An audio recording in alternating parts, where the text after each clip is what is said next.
አላዛር ማስመሰል የማይሰለቸው ዛሬ ደግሞ ሽማግሌ በሚል ምክንያት ትንሱን ለመታረቅ እየሞከረ ነው ማለት ነው። ጉድ እኮ ነው። በነገራችን ላይ እሱ ጎበዝና ጠንካራ ወንድ ቢሆን ምንም ከሽማግሌ የሚያደርስ ነገር አይደለም የተፈጠረው የነበረ ማለት አንዳንዴ በህይወታችን መስመር የምናዚዘው ነገር አለ። እሱ ግን ይሄን ነገር ማድረግ አይችልም እና አሁን ሽማግሌ ገለመል እያለ መጣ።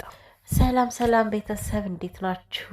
ደህና ናችሁ? ሰላምና ፍቅር በያላችሁበት ብዝት ተረፍ ይበልላችሁ። እንግዲህ ትንሱም ያው አልፈልግም ያለች መሰል። በነገራችን ላይ ከዚህ ቀጣይ ቪዲዮ ስለሚለቀቅ ገና አልተቋጨም ማለት ነው። እና እኔ እኮ ባለፈው ቡና ደፍተብኛል እኮ ስትለው እና ታዲያ ድነሽላ አለ ማለት ነው። ምን አይነት የጀዘበ ጭንቅላት እንዳለው ይሄ ሰውዬ።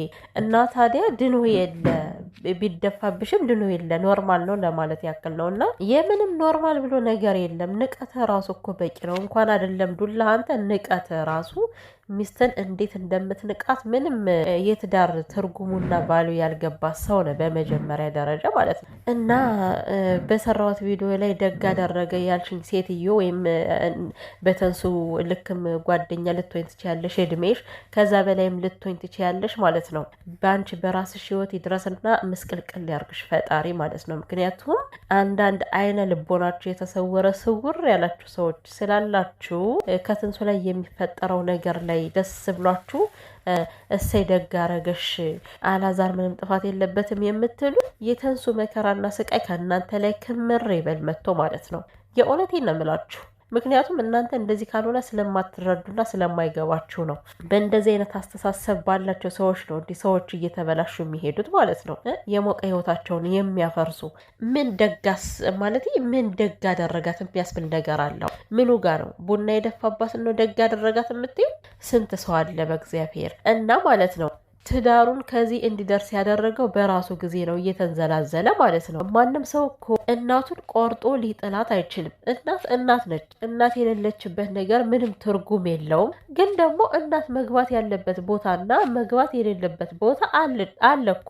ትዳር ማለት ራሱን የቻለ ነው። ከእናት ጋር ምንም የሚያገናኘው ነገር የለም። የእናት ቦታ ሌላ ነው፣ የትዳር የምስት ቦታ ደግሞ ሌላ ነው። ለእናቱ ማድረግ ያለበትን እያደረገ የእናቱን ፍቅር ሳይነፍጋት እንዳለው እንደ ድሮ ሳይቀየር ማድረግ ያለበትን እያደረገ የእናትና የልጅ ቦታውን አስከብሮ የሚስትና የራሱን ቦታ የባልነቱን ቦታ ደግሞ ማስከበር ሲችል እሱ ግን የሚስቱንም የእናቱንም የልጁንም ለእናቱ ጠቅልሎ ሰጣት ማለት ነው። የሆነ ነገር ሲፈጠር እናቱን አንጠልጥሎ እንደ ቦርሳ ይዞ ይሄዳል። የእሱ አንደበት እናቱ ነች። የእሱ ትዳር መፈታትም መጠገንም እናቱ ነች። ለምን እንደዛ ይሆናል? ትዳር የያዘው እኮ በየደቂቃው በየሰከንዱ እናቱን ሊያስገባ አይደለም እኮ።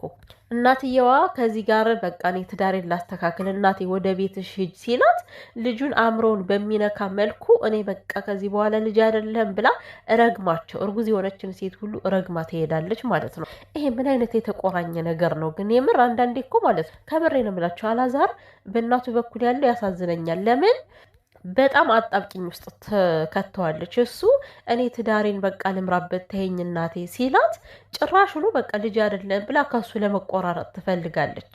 እና ልጇን በዚህን ያክል አጣብቂኝ የምታስገባ እናት በጣም ከባድ ነገር ነው። የምሬን ከዚህ ጋር ወደ ትዳሩ ሲል እሷ ጭራሹኑ ላያገኛት ተሰናብተው ትሄዳለች። ከዛ ደግሞ እናቴን ሲል ከዚህ ትዳሩ ይበላሻልና ሆኖም ግን ጠንካራ ሆኖ ትዳሩን ማስተካከል የሚችለው እሱ ነበረ። ምንም ይሁን ከእናት ጋር መቆራረጥ ስለማይቻል እናቱን መስመር ማስያዝ የነበረበት እሱን። አሁንም ቢሆን ምንም እኮ መተንፈስ አይችልም። ዝም ብሎ የሚያወራው ነገር ከዚህ ግባ የማይባል የዳኒ ሚስት ነች። በደንብ አድርጋ ብጥርጥር አድርጋ እያወራች ያለችው እና አሁን ደህና ሰው አሁን ደግሞ አፈር የሚያደርግ አሁን ትንሱ ብትመጣ የምር በዚህ በተለማመጥከው እንደዚህ ስብርብር ብለህ ባለው ባህሪ ነው የምትቀጥለው። ውሸትን ነው ነገ መጥቶብ ማለት ነው። እዛ እናት መታ ደግሞ የሆነ ነገር ታርገበግባለች። ከዛ ነገ ደግሞ አንስታ አጥሚት ትደፋባታለህ። ገባ? አሁን ይሄ ነገር ከፊቷ ተደፍቶ ቢሆን እንዳሉ ሽማግሌዎች እኮ እች ልጅ የእድሜ ልክ ጠባሳ ከፊቷ ላይ የእድሜ ልክ ጠባሳ የማይጠፋ የማይሽር ነገር አስቀምጠህባት ነበረ። ሲጀምር እንዴት አሰብከው? ሳንተ እጅህ እንዴት ተሰነዘረልህ? ሲቀጥል ደግሞ ምቀኛ ነህ አንተ ሲጀመር ማለት ነው። ልጅቷ እንዳሰራ ቻናሏን ከቻናሏ አስወግዳት ደልተሃት ማለት ነው። ቻናሏን እንዳሰራ አድርገ ብትከፍችም ምንም አታመጭም፣ የት እንደምትደርሽ እናያለን እያልክ በሚዲያ እየፈከርክ ሚስትህን የምታስፈራራ ከሚስት ላይ የምትዘባበት ሰው ነህ።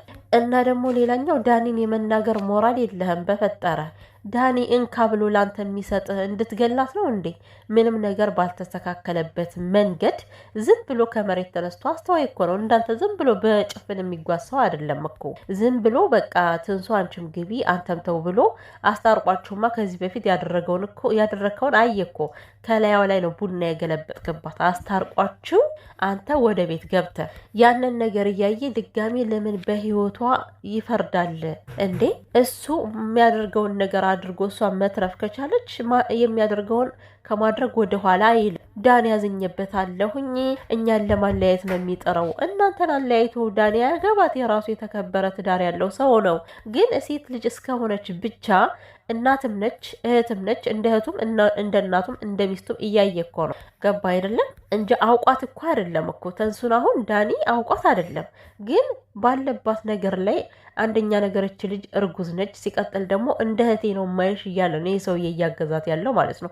ያንን ነገር ስላደረገ ከአንተ ሊለያት ነው። ከአንተ ለይቷት ምን ይጠቀማል ዳኒ? የሚያገኘው ነገር አለ? ሽርፍራፊ ሳንቲም እንኳን አያገኝም። ገባ? ለሀቅ የቆመን ሰው በዚህን ያክል ዳኒ ያናዶኛል ገለመሌ።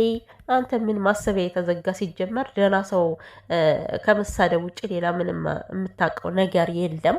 እና አሁን ደግሞ ምንድነው ሽማግሌ ስለተደረደረ አይደለም።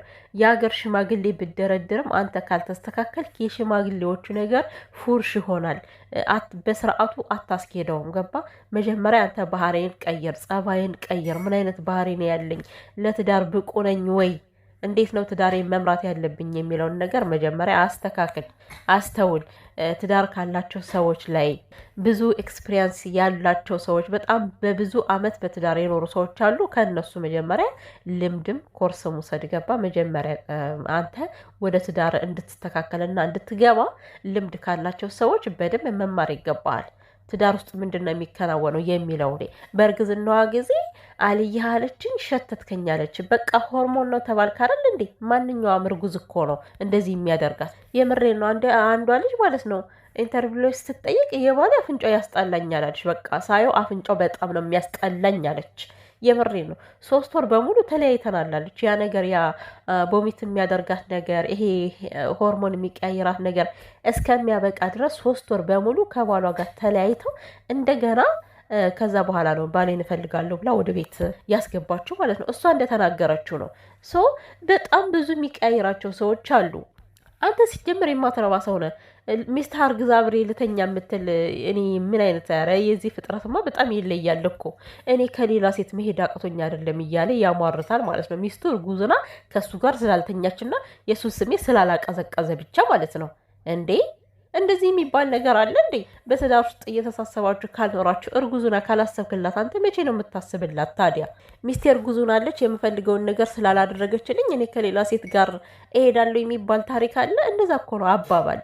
ከሌላ ሴት ጋር እኮ መሄድ እችላለሁ፣ ግን ትዳሬን አክብሬ ነው። አክብረ ሞታ አለ እኮ። ለማንኛውም ተንሱዬ አሁንም ቢሆን ማለት ነው ትዳር መፍታት ጥሩ ባይሆንም እንደዚህ አይነት ወላዋይ ሰው ግን አንቺን ከማጥፋት ወደኋላ አይልም።